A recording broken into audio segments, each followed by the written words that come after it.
ROA data collection is broken into three sections. In this video, we'll specifically be covering the institution section.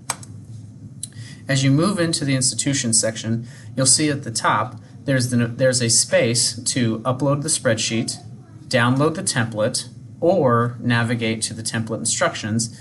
You also see a number of different fields in the form below. Within each section, you have the ability, like I mentioned, to upload the spreadsheet or to go through the forms. The forms themselves on the institution spreadsheet are fairly straightforward and fairly easy to fill out as they are. They start with some basic demographic information about your institution, numbers on traditional undergraduate males, traditional undergraduate females, and total undergraduate enrollment.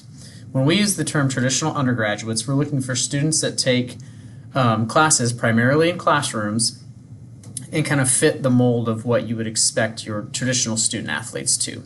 The total undergraduate institutional enrollment field, that's looking for values of all undergraduate degree-seeking individuals at your institution. And what we use this demographic information for is for some filtering capabilities within the ROA Insights platform.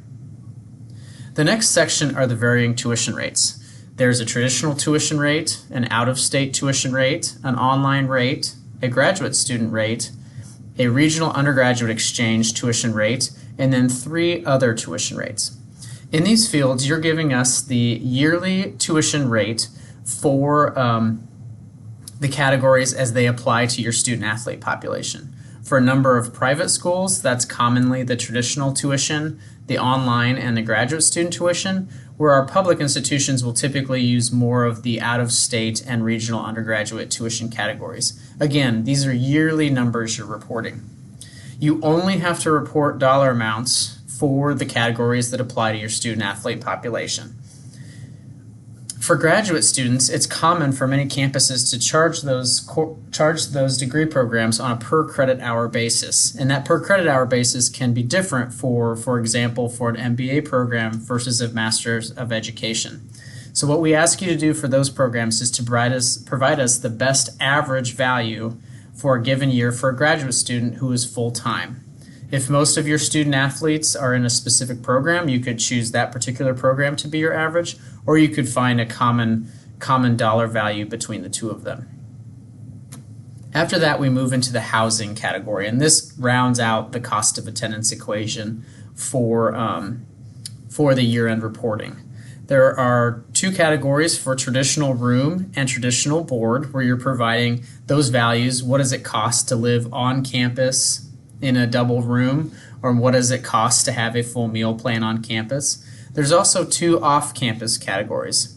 The off-campus room category is intended to be for a off-campus situation that drives revenue for your institution.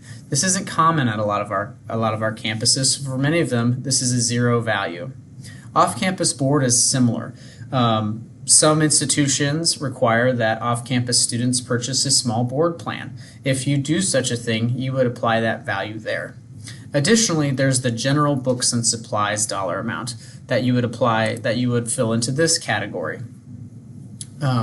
This is kind of in a similar definition to what you would do in iPads. And lastly, in the institution section, there's some information on institution type, public or private, academic calendar, semester or quarter, and then what your primary athletic conference is. And again, this is just telling us some additional information for some filtering purposes that we use in the Insights tool. You have the ability to return, which won't save your progress, so I recommend using the save or save and return functions as you navigate through the platform. Show you quickly the upload spreadsheet mechanism. As you click this upload spreadsheet, opens the dialog box, you select your file, and so you navigate to the appropriate file that you have to upload, which is your template file. Select the proper template, click open, click upload.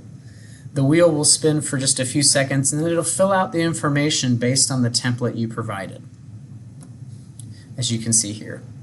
Once you click Save and Return, it'll take you back to the main menu, and you'll see this green check mark by the section you just completed.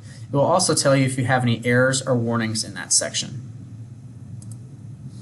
Additionally, for the institution area, we have the templated spreadsheet, which you can see that it's the exact same fields, but instead of being in the online form, it's broken out into a rows type format.